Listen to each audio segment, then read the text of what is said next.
जय हिंद साथियों। आज हम जानेंगे कोरोना के कितने ml के स्ट्रेन से एक इंसान कोविड पॉजिटिव हो सकता है। वैक्सीन जो आने वाली है इनका असर कितने टाइम तक रहेगा, इनको अप्रूवल कौन देता है, इनकी ट्रायल कैसे होती है, इनकी कॉस्ट क्या रहने वाली है। तो आइए स्टार्ट करते हैं।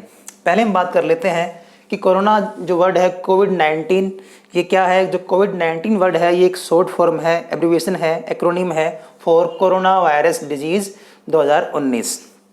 अब सवाल है कि कितना कोरोना है कि इंसान को कोविड पॉजिटिव कर सकता है। तो देखिए, एक अनुमान के अनुसार 10 ml से भी कम कोरोना स्ट्रेन ने 5.5 करोड़ से ज़्यादा लोगों को कोरोना पॉजिटिव कर दिया है। एक अनुमान है, एक मैथ के विशेषज्ञ हैं मैट पार्कर, उनके अकॉर्डिंग 10 ml से भी कम कोरोना यानी कि एक चम्मच से भी कम कोरोना ने 5.5 करोड़ लोगों को कोविड पॉजिटिव कर दिया है। अब सवाल है कि जो वैक्सीन है इनका असर कितने टाइम तक रहेगा। इनका असर देखिए कुछ महीनों से यानी कि 5 महीने से और 10 साल तक रह सकता है। अभी तक कोई अनुमान है, आइडिया है नहीं आया है, लेकिन एक अंदाज़ा जो है, जो हिस्ट्री है उसके अकॉर्डिंग चलें तो 5 महीने से 10 साल तक इसका असर रह सकता है। फॉर एग्जाम्पल जो टेटनस वैक्सीन है इसका असर रहता है 10 साल तक। 10 साल के बाद क्या करना पड़ता है, एक डोज देनी पड़ती है, that is called booster dose. तो एक बात श्योर है कि जो इसका असर है वो लाइफ टाइम नहीं रहेगा। अब की जो इनकी जो कॉस्ट है वो क्या रहेंगी। देखिए, जो वैक्सीन आने वाली हैं, जो फाइजर है, मॉडर्ना है, AZ122 है, या जो इंडिया में चल रही है दैट इज कोविशील्ड है, इनकी जो कॉस्ट है उसकी बात कर लेते हैं।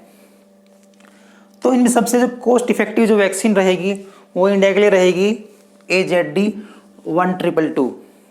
इसकी जो कॉस्ट है आउट ऑफ फाइजर है, मॉडर्ना है, AZ222 है, कोविशील्ड है, इनमें सबसे कम जो कीमत रहेगी वो रहेगी AZ122 की। तो इंडिया के लिए ये काम करने वाली है क्योंकि कॉस्ट के लिहाज से भी, और एक फैक्टर और है कि जिनका स्टोरेज जो सिस्टम है वो सबसे बेस्ट इसका है, क्योंकि इनके लिए जो फाइजर है इसके लिए जो स्टोरेज तापमान चाहिए वो है अराउंड -70 से -80 डिग्री सेल्सियस, जो कि डिफ़िकल्ट है मेंटेन रखना इन ए कंट्री लाइक इंडिया। इसके अलावा जो मॉडर्ना है ये कुछ बेटर है स्टोरेज के लिहाज से, कि इसके लिए जो तापमान चाहिए अगर स्टोर करना है हमें 1 महीने के लिए, तो आल्सो एट रेफ्रिजरेटर टेम्परेचर, जो फ्रिज का तापमान है उस पर इसको स्टोर रख सकते हैं। अगर इसको ज़्यादा रखना होता है तो अराउंड -7 से -8 डिग्री सेल्सियस तक इसको हम स्टोर रख सकते हैं। तो देखिए, ये जो वैक्सीन आने वाली है AZ122 फाइजर है, मॉडर्ना है, इसको बनाया है एस्ट्राजेनेका ऑक्सफोर्ड, एक स्वीडिश और ब्रिटिश कंपनी है। ये जो फाइजर है और मॉडर्ना है ये दोनों US की बायोटेक कंपनी है, फार्मा कंपनीज हैं जिन्होंने इनको बनाया है। अगर बात करें इंडिया की, तो इंडिया में जो वैक्सीन चल रही है, इस पर ट्रायल चल रहा है, वो है कोविशील्ड जो इंडिया में है, और इस पर लगभग 1600 लोगों के ऊपर ट्रायल चल रहा है। इसका बेस क्या है, जो ये वैक्सीन है AZ122, इसी का जो बेस है इसके ऊपर इसका ट्रायल चल रहा है इंडिया के अंदर। लेकिन हम कौन सी देखेंगे वैक्सीन, मोस्ट प्रोबेबली हम वैक्सीन देखेंगे AZ122, इसकी कॉस्ट भी ऐसी है और इसका स्टोरेज सिस्टम है वो भी इंडिया को सूट करता है। हम बात करते हैं कि मेकिंग ऑफ वैक्सीन की जो बनावट है मेकिंग कैसे होती है, इसकी कैसे बनाया जाता है। तो इसको हम 2 भागों में बांट सकते हैं, प्री क्लिनिकल और क्लिनिकल ट्रायल। तो फर्स्ट जो है प्री क्लिनिकल, इसमें क्या होता है कि जो हम काम करते हैं वो करते हैं माइस के ऊपर। हम चेक करते हैं इसकी इफेक्टिवनेस की कितनी असरदार है, ये कोई साइड इफेक्ट तो नहीं है, या जो माइस है वो मर तो नहीं गया, उसकी डेथ तो नहीं हो गई। फिर फेज सेकंड में बात करते हैं क्लिनिकल ट्रायल जिसको हम बोलते हैं। उसको हम फर्दर 3 फेज में बांट सकते हैं, फेज 1, फेज 2, फेज 3।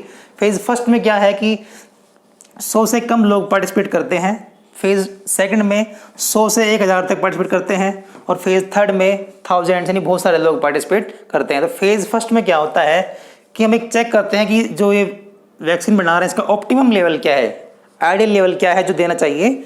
ऑप्टिमम की देखो, ऑप्टिमम लेवल कि ज़्यादा भी डोज ना दें और कम भी ना दें, कि ऑप्टिमम जो आइडियल लेवल है वो क्या हो। अगर ज़्यादा देंगे तो क्या हो जाएगा, उसमें साइड इफ़ेक्ट आएंगे, या हो सकता है उसको बीमारी हो जाए, या कम दें तो हो सकता है उसमें एंटीबॉडी ही ना बने, इम्यून रिस्पॉन्स ही जनरेट ना हो।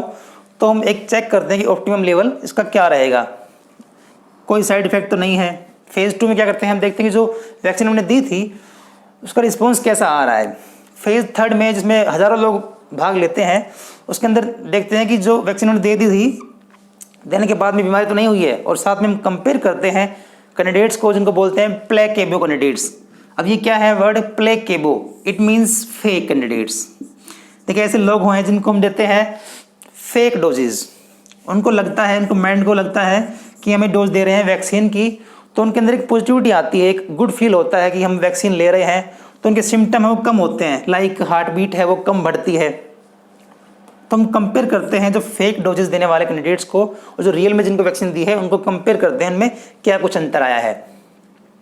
अब बात है कि इनको अप्रूवल कौन देता है। देखिए in case of India DCGI, that is drug control general of India, drug control general of India, ये देता है अप्रूवल। एट प्रेजेंट जो VG सोमानी जी हैं ये इंडिया के DCGI हैं।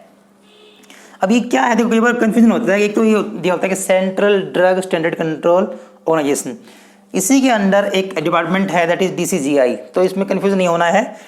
CDSCO और जो DCGI है ये सेम थिंग है, इसके लिए डिपार्टमेंट है, दोनों ही मिलकर क्या करते हैं वैक्सीन को अप्रूवल देते हैं। चाहे वो ड्रग है, कोई वैक्सीन है, चाहे वेटनरी की है या ह्यूमन के लिए है, इनको अप्रूवल कौन देता है? DCGI, that is drug control general of India. In case of America it is FDA, that is food and drug administration, food and drug administration. ये भी सेम काम करता है कि जो वैक्सीन आई है, ड्रग आई है, उसको अप्रूवल देखता है, वो चेक करता है उसकी इफेक्टिवनेस है और सेफ्टी लेवल क्या है। अब सवाल है कि जो वैक्सीन है वो कितने टाइप की होती है। जो वैक्सीन है एट प्रेजेंट 2 टाइप की होती हैं। एक तो RNA या DNA वैक्सीन, जिसमें हम केवल क्या देते हैं, केवल RNA देंगे या DNA वैक्सीन देंगे। और इसमें क्या है कि सेकंड टाइप में वायरल वेक्टर की जो कमज़ोर किए हुए एटीन्यूटेड या वीकेंड जो वायरस के स्ट्रेन है वो हम इंजेक्ट करते हैं। तो फर्स्ट बात करते हैं RNA वैक्सीन की। देखिए जो RNA वैक्सीन है इसमें क्या करते हैं, कोई mRNA स्ट्रेन देते हैं।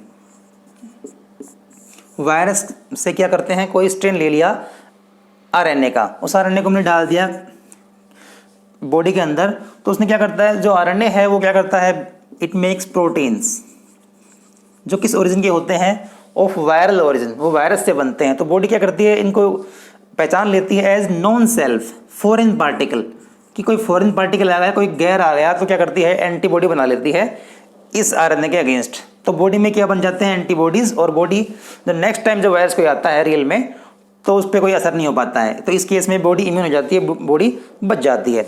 सेकंड केस क्या है कि वायरल वेक्टर जो वैक्सीन होती है उनमें जो वायरस ही होता है उसको कमज़ोर किया होता है, वीकेंड या एटीन्यूटेड स्ट्रेन डालते हैं किसी वायरस का, तो उस जो डालने के बाद में क्या होता है, बॉडी में क्या बनते हैं, एंटीबॉडीज़ बनती हैं। और बॉडी जब नेक्स्ट टाइम जब एक्सपोजर होता है वायरस के साथ तो बॉडी को नुकसान नहीं होता है और वो बीमारी नहीं हो पाती है। अब सवाल है कि ये कब तक आ जाएंगी आम आदमी की पहुंच में। तो देखिए जो वैक्सीन है वो मोस्ट प्रोबेबली अप्रैल और मई से पहले नहीं आने वाले, अप्रैल और मई से पहले आम आदमी की पहुंच से बाहर रहेंगी। अब बात करें कीमत की कितनी रहेगी, देखिए जो इंडिया में आएगी AZ122 या जो कोविशील्ड है जो इंडिया में अपने आप चल रही है, तो उसकी बात यह है कि इसकी जो कीमत है वो 200 रुपये तो रहेगी फॉर गवर्नमेंट अथॉरिटीज़, कि सरकार जो खरीदेगी उसको देंगे 200 रुपये में। लेकिन अगर पर्सनल यूज़ के लिए कोई लेना चाहता है तो उसके लिए 1000 रुपये में ये वैक्सीन मिल पाएगी। जो फाइजर है या मॉडर्ना है ये वैक्सीन महंगी है कंपेरेटिवली, इनकी जो कीमत रहेगी वो 2000 से 3000 रहेगी फॉर गवर्नमेंट अथॉरिटीज़, और एक आम इंसान के लिए तो ये 30,000 से ऊपर की कीमत की रहेंगी। तो इंडिया केस में कौन सी काम करेगी, कोविशील्ड या AZ122। तो वीडियो को लाइक करिए, शेयर कीजिए। जय हिंद, जय भारत, नमस्कार।